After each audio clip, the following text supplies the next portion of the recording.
안녕하십니까. 14주차 강의를 시작하겠습니다.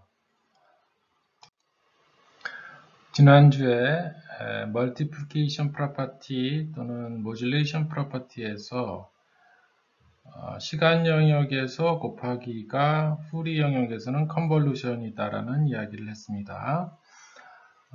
지난 시간에 배운 이론을 적용하는 한 예로서 이미 AM 모듈레이션에 대해서 살펴본 바가 있습니다. 오늘은 또 다른 예로서 샘플링 시어리를 살펴보도록 하겠습니다.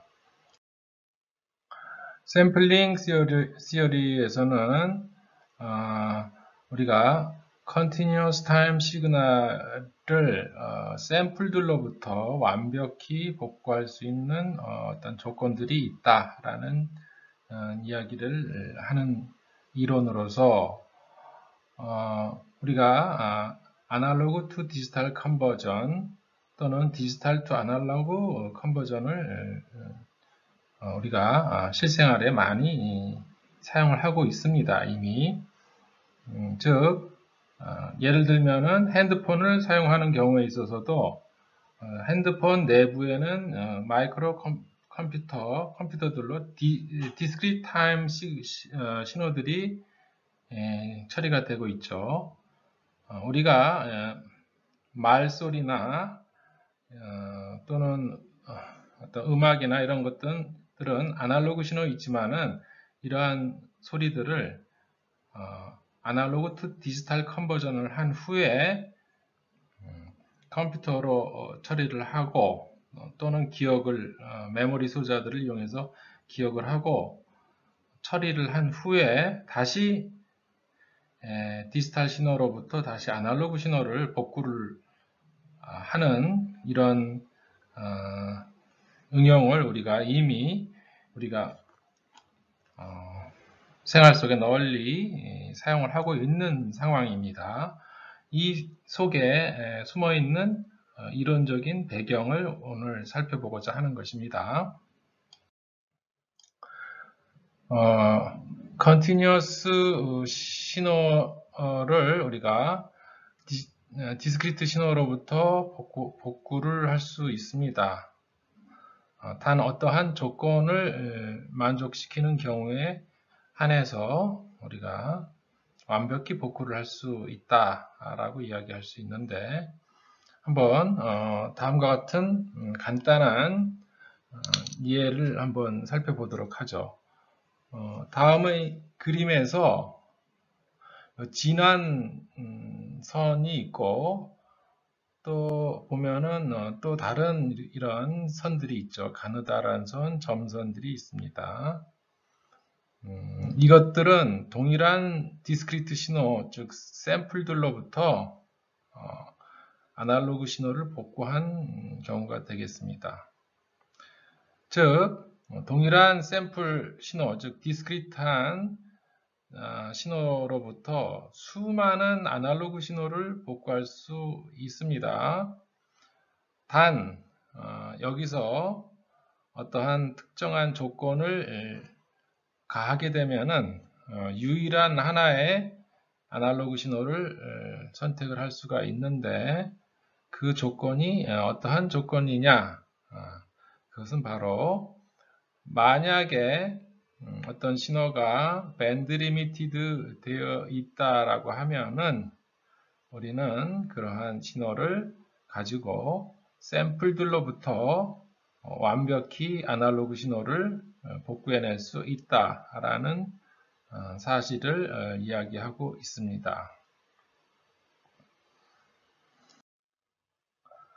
그러면은 우리가 샘플들로부터 즉 디스크리트 신호로부터 컨티뉴어스 신호를 만들어내는 그러한 과정을 한번 살펴보기 위해서 역으로 아날로그 컨티뉴어스 신호들로부터 디스크리트 신호로 변환하는 과정 또 그러한 디스크리트 신호로부터 다시 아날로그 신호를 복구하는 과정을 살펴보도록 하겠습니다. 먼저 맨 처음 신호와 같이 어떠한 아날로그 신호가 존재를 할 때 이 아날로그 신호로부터 디스크리트 신호를 만들어내는 과정이 필요하겠습니다.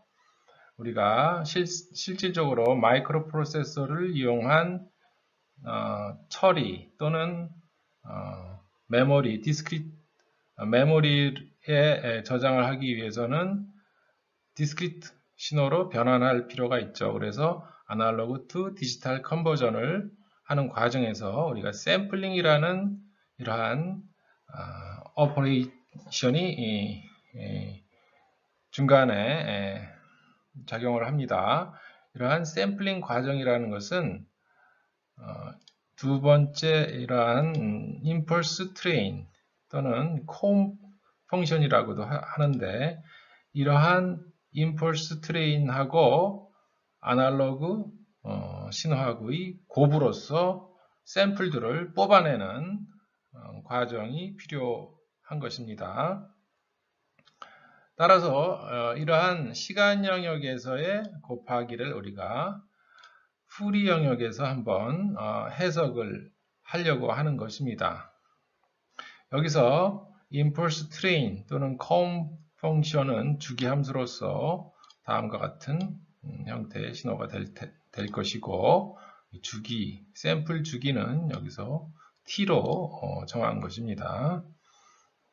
그 다음에 이 샘플링 주기의 역수에 비례하는 샘플링 프리퀀시가 이렇게 구해질 수가 있죠. 그러면은 이것을 우리가 주파수 영역에서 해석함으로 해서 어떠한 조건에서 이러한 샘플들로부터 다시 원래의 신호를 완벽히 유일하게 복구할 수 있을지를 살펴보고자 하는 것입니다. 우리가 이전의 그림에서와 같이 샘플들로부터 아날로그 신호를 복구하는 경우는 수없이 많은 아날로그 신호가 존재할 수가 있지만은 어떠한 제한적인 조건 하에서는 유일한 아날로그 신호를 복구할 수 있는 조건이 되는 것입니다. 그것이 무엇인지를 살펴보고자 합니다. 먼저 아날로그 신호 XT를 우리가 아까 이야기했던 샘플링 신호, 샘플 임펄스 트레인 이러한 신호들로 곱하게 되면은 우리가 샘플들이 이렇게 채취가 됩니다. 이것을 우리가 주파수 영역에서 살펴보고자 이 오른쪽에 그림을 그렸습니다. 원래 오리지널 신호 XT의 주파수 변환, 즉 푸리 트랜스폼을 한 것이 large xj 오메가라고 했을 때 이러한 임펄스 트레인을 푸리 변환한 것 역시 우리가 임펄스 트레인 신호가 된다는 사실을 우리가 살펴볼 수 있는데 이것을 시간 영역에서 곱하기는 주파수 영역에서는 컨볼루션이 되는 것이기 때문에 이 컨볼루션의 경우에 있어서는 두 개를 컨볼루션 하게 되면은 이러한 임펄스에다가 이러한 오리지널 xj 오메가가 복사가 됩니다. 하나씩 하나씩. 따라서 그 결과는 세 번째 그림과 같은 모양의 신호가 되겠습니다.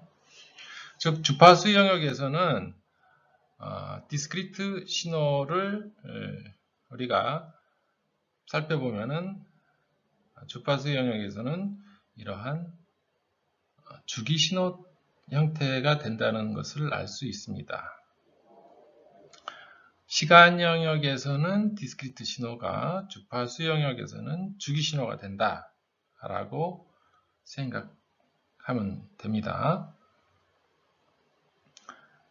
즉 여기서 우리 임펄스 트레인의 풀이 변환을 살펴보면 역시 임펄스 트레인이 됩니다. 왜냐하면 임펄스 트레인은 주기함수가 되죠. 주기함수의 풀이 시리즈를 구하고 그 풀이 시리즈로부터 다시 continuous 풀이 트랜스폼으로 변환을 하게 되면은 최종적으로 이러한 임펄스 트레인으로 변환된다는 사실을 알 수 있습니다. 이 과정은 우리가 다시 한번 좀 살펴볼 수가 있는데 임펄스 트레인의 풀이 시리즈 개수를 구하게 되면은 AK를 예를 들어서 풀이 시리즈 개수라고 하고 AK 풀이 시리즈 개수를 구해보도록 하게 되면은 아주 쉽게 이것은 한 주기 임펄스 트레인이 주기 함수이기 때문에 한 주기 동안에 적분하는 풀이 시리즈 개수 구하는 공식에 의해서 구하게 되면 간단하게 AK가 T분지 1이라는 사실을 알 수 있습니다. 이 이야기는 뭐냐면은 AK가 컨스탄트가 되는 상황이고 AK가 풀이 시리즈 개수이기 때문에 이것의 풀이 트랜스폼, 즉 주기 신호의 풀이 시리즈가 아니고 주기 신호의 풀이 트랜스폼을 구하게 되면 여기에다 이 파일을 곱하게 되고 모든 K에 대해서 상관없이 다 T분지 1이기 때문에 모든 K에 대해서 그 높이값이 T분지 2파이가 되는 것을 우리가 알 수 있습니다. 따라서 임펄스 트레인의 풀이 변환도 역시 임펄스 트레인이 된다는 것을 알 수 있습니다. 임펄스 트레인은 이제 이런 형태고 이것의 풀이 변환을 구해보면 역시 여기에 오메가 S를 주기로 하는 임펄스 트레인이 된다는 사실을 확인할 수 있습니다. 따라서 오리지널 신호와 임펄스 트레인, 즉 샘플링 신호의 풀이 변환과의 컨볼루션을 통해서 우리가 디지털 신호, 어떤 디스크리트한 샘플된 신호, 디스크리트한 신호의 최종적인 풀이 변환을 최종적으로 구할 수 있습니다. 그것이 바로 세 번째 그림이 되겠습니다. 그러면은 이 신호로부터 어떻게 해서 다시 원래의 신호를 복구할 수 있을까요? 그것은 우리가 로우 패스 필터를 통해서 이러한 모양의 어떤 로우 패스 필터가 있다라고 하면은 이 복사된 이 주기 신호의 다른 쪽을 다 제거를 하고 이 제로 주파수를 중심으로 한 원래의 신호만 로우 패스 필터를 통과를 시켜서 복구를 하게 되면은 우리가 원래의 신호를 만들어낼 수 있죠. 여기서 조금 더 살펴볼 사항이 있습니다. 만약에 이러한 임펄스 트레인이 이런 샘플링 주기 또는 이 오메가 S가 예를 들어서 이런 간격으로 이렇게 배치가 된다라고 치면은 그러면 어떻게 되죠? 원래의 신호가 이렇게 중복이 되는 이렇게 겹쳐버리는 그런 현상이 발생을 하죠. 우리가 이것이 aliasing effect라고 하는데, 이렇게 되면은 로우 패스 필터링을 하더라도 원래의 신호를 복구할 수가 없죠. 상당히 복잡해 보이지만 어쨌든 로우 패스 필터를 통과를 시켜도 복구하지 못하는 이러한 조건은 우리가 제거를 해야 되겠습니다. 이러한 조건은 오메가 S, 즉 샘플링 주기가 오메가 M과의 관계에서 어떤 특정한 조건을 만족을 시켜야 되겠습니다. 그러한 조건, 즉 우리가 샘플된 신호로부터 원래의 오리지널 신호를 복구하기 위해서는, 또는 디스크리트 신호로부터 원래의 오리지널 아날로그 신호를 복구하기 위해서는 샘플링 주기 T 또는 샘플링 프리퀀시 오메가 S를 어떤 값을 적절히 선택을 해야 될 필요가 있습니다.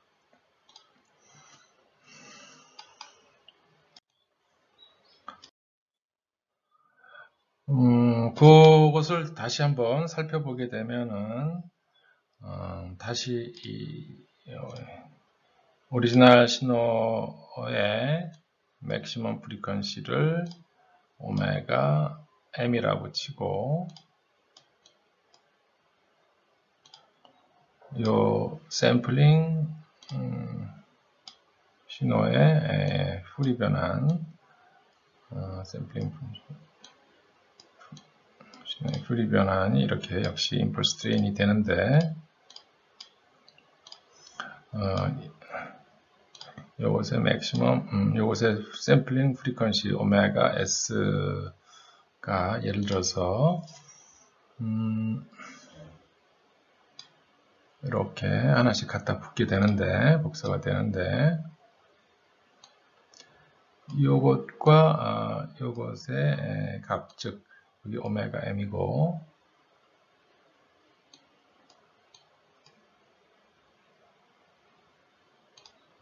요것은 여기는 어떻게 되냐면 오메가 S 마이너스 오메가 M이죠.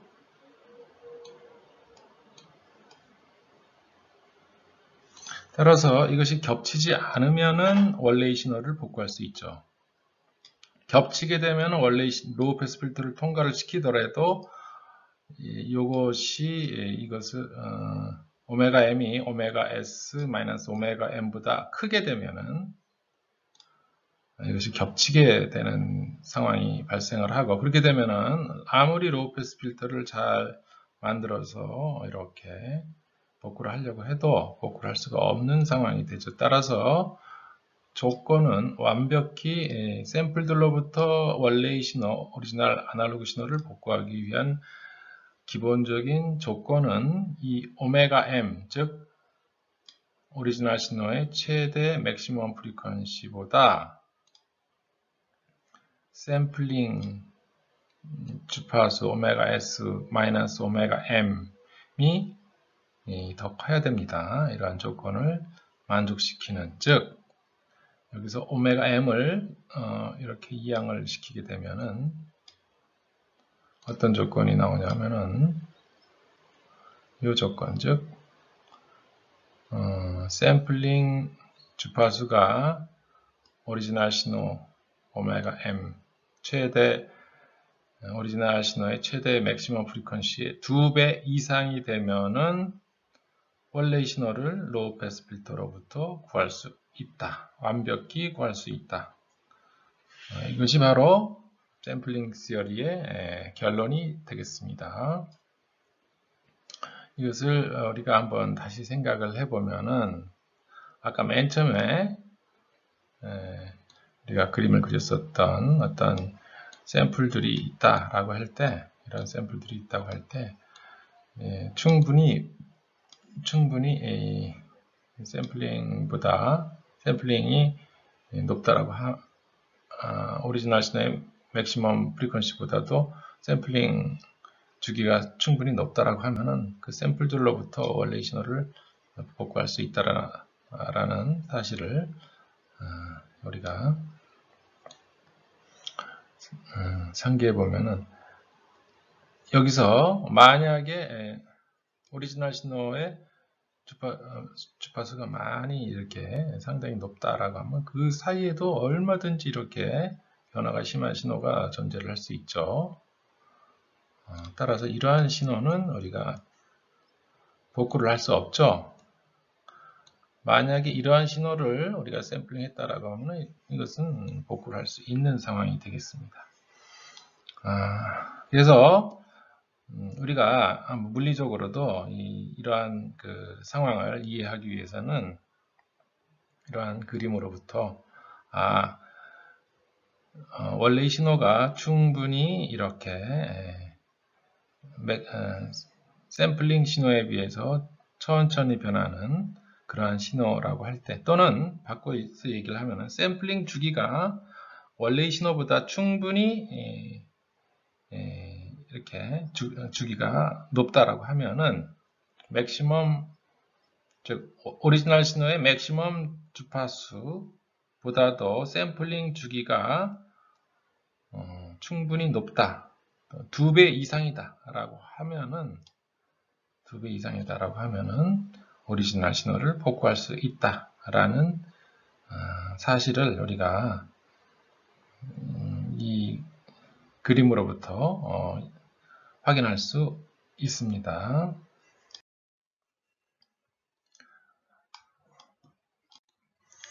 지금까지 이야기를 한번 다시 정리를 하겠습니다.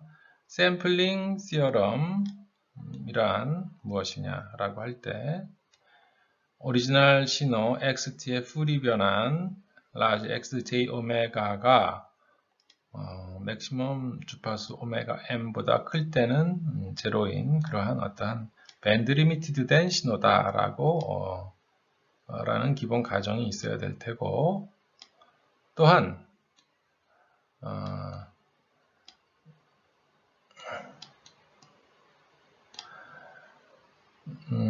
샘플을 통해서 샘플되는 신호가 이렇게 나올 텐데, 샘플링 주기가 오리지널 이 맥시멈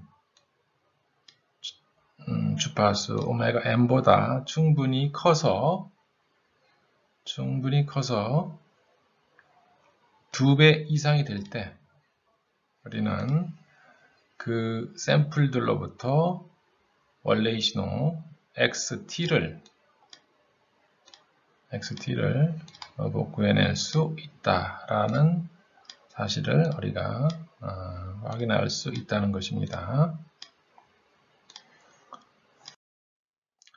가령 그렇지 않다라고 하면은 아까 잠깐 이야기한 바와 같이 오메가 S 빼기 오메가 M이 오메가 M보다, 여기 오메가 M일 텐데 오메가 M보다 작게 되면은, 그러면은 이렇게 겹치게 될 테고, 이 겹친 신호로부터는 오리지널 신호를 복구할 수가 없죠. 아무리 로우 패스 필터를 통과를 시킨다고 하더라도 이미 이렇게 에일리어징이 발생한 상황이기 때문에 오리지널 신호를 복구해낼 수가 없습니다. 따라서 완벽히 복구할 수 있는 조건은 바로 샘플링 주기가 원래 오리지널 신호의 맥시멈 프리퀀시의 2배 이상, 오버 샘플링이라고 하는데, 이렇게 오버 샘플링이 돼야만이 원래의 신호를 복구할 수 있다. 그렇지 않다라고 하면은, 즉 언더 샘플링이 된다라고 하면은 그거로부터는 우리가 원래의 신호를 복구할 수 없다 라는 사실을 이야기합니다.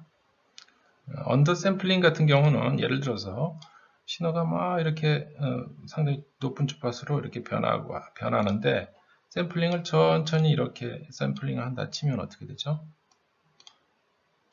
샘플링이 이렇게 천천히 된다라고 치면 이 샘플로부터 원래의 신호를 복구할 수 있을까요? 그렇지 않죠. 이런 경우는 최소한 이 정도는 이렇게 샘플링을 해줘야만이 원래 신호를 복구할 수 있겠습니다. 따라서 이 샘플링 주기를 결정하는 것은 입력 신호에 따라서 입력 신호의 주기가 맥시멈 주파수 성분이 높으면은 그에 따라서 더 높은 2배의 주파수로서 샘플링을 해줘야만이 원래의 신호를 복구할 수 있다라는 것이죠.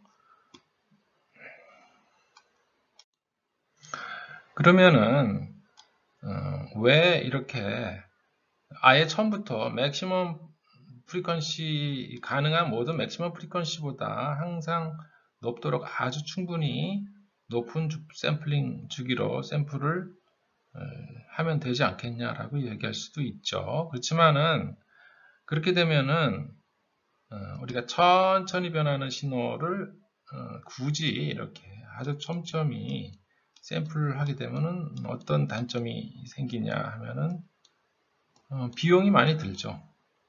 즉 우리가 이 샘플들을 저장하기 위한 저장 공간도 쓸데없이 많이 필요할 테고 이러한 많은 샘플들을 또 전송을 하기 위해서도 아주 많은 샘플들을 전송하게 되면 전송 비용이 또 발생을 할 테고 따라서 우리가 이 경제성을 따지는 어떤 한 이론이라고 볼 수 있습니다.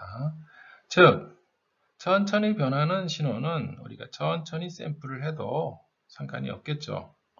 그거로부터 원래의 신호를 복구할 수 있습니다. 그렇지만은 빨리 변하는 신호는 그만큼 촘촘히 샘플을 해줄 필요가 있는 것이죠. 그렇게 되면은 우리가 쓸데없이 천천히 변하는 신호들에 대해서도 샘플들을 촘촘히 함으로 해서 발생할 수 있는 비용을 절감할 수 있는 그러한 이론이다라고 이야기할 수 있습니다. 이상으로 우리가 시노미 시스템의 샘플링 이론을 살펴보았습니다.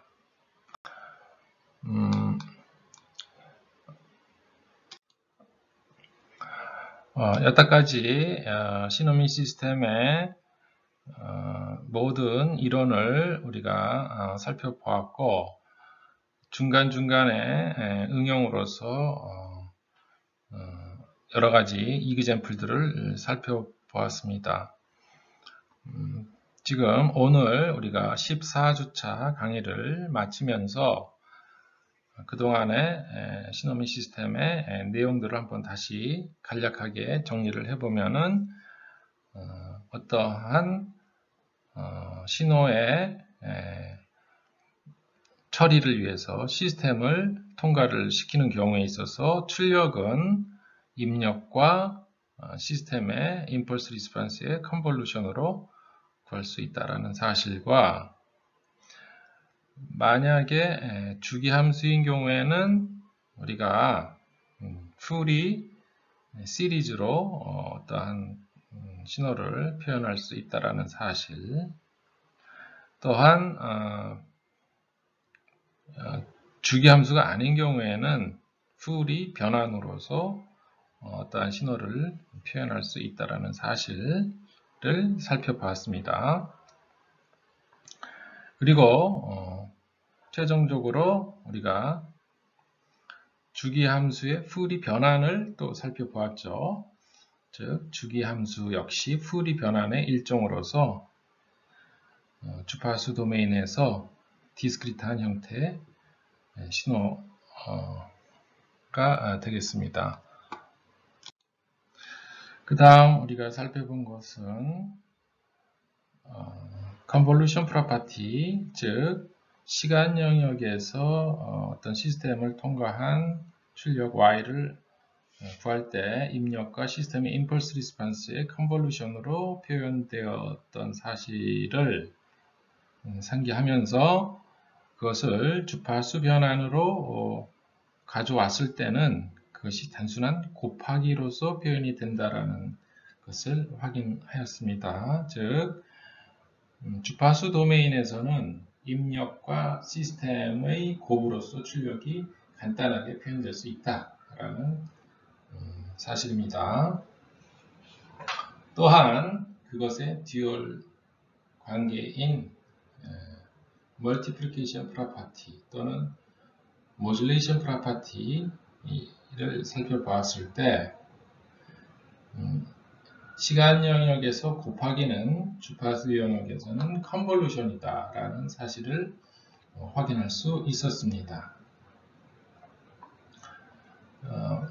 오늘 우리가 14주차 강의를 하면서 그 또 다른 한 예로서 시간 영역에서 곱하기가 주파수 영역에서는 컨볼루션이 되는데 아날로그 투 디지털 컨버전은 바로 임펄스 트레인과의 곱하기가 되겠습니다.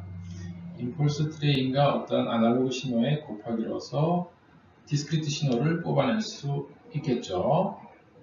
이것을 주파수 영역에서 해석을 하게 되면은 아날로그 신호의 2D 변환 신호로부터 그것의 역시 임펄스 트레인과의 컨볼루션이 발생을 하게 되는데 그렇게 되면은 주파수 영역에서는 다시 주기함수가 발생을 하게 됩니다. 즉 시간 영역에서 디스크리트 신호의 형태는 주파수 영역에서는 주기 신호의 형태가 된다는 사실을 확인할 필요가 있습니다. 이것을 우리가 한번 다시 듀얼 관계로 뒤집어서 생각을 해보게 되면은 다시 3장에서 이야기하였던 푸리 시리즈 관계를 한번 생각해 볼 수 있습니다. 즉, 푸리 시리즈에서는 시간 영역에서 주기함수를 주파수 영역에서 살펴보았을 때 디스크리트 형태의 신호가 되었죠. 이것의 듀얼 관계가 지금 오늘 이야기하였던 시간 영역에서 디스크리트 신호는 주파수 영역에서 컨티뉴어스 주기함수가 된다라는 것을 여러분들이 상기할 필요가 있습니다. 즉 오늘 이야기하였던 샘플링 이론에서 샘플된 신호, 즉 디스크리트한 형태의 신호는 주파수 영역에서 살펴보았을 때는 주기함수가 되었죠. 3장에서는 시간 영역에서 주기함수가 주파수 영역에서는 디스크리트 형태의 신호였죠. 즉 정확하게 지금 듀얼 관계가 성립을 한다는 것을 상기할 필요가 있습니다. 사실상 오늘 7장 샘플링 이론을 배웠지만 우리가 4장 이후에 5장에서 남은 내용이 바로 이러한 내용이고, 즉 이러한 내용은 디스크리트 시그널에 대한 푸리 변환이 어떠한 형태이냐라는 것을 우리가 이미 오늘 배운 것으로부터 추정을 해볼 수가 있습니다. 따라서 5장 내용, 즉 Discrete Fourier Transform은 오늘 우리가 다루었던 내용으로 어느 정도 커버를 할 수 있는 상황이 되겠습니다. 따라서 5장은 우리가 스킵을 한 상황이고 3장의 듀얼 관계로서 5장을 우리가 생각해 볼 수가 있고, 오늘 배운 내용으로도 역시 5장을 추정해 볼 수 있는 그러한 상황이 되겠습니다. 이상으로 시노미 시스템의 14주차 강의를 마치면서 우리가 최종적으로 시노미 시스템을 우리가 전체적으로 살펴보았습니다. 수고하셨습니다.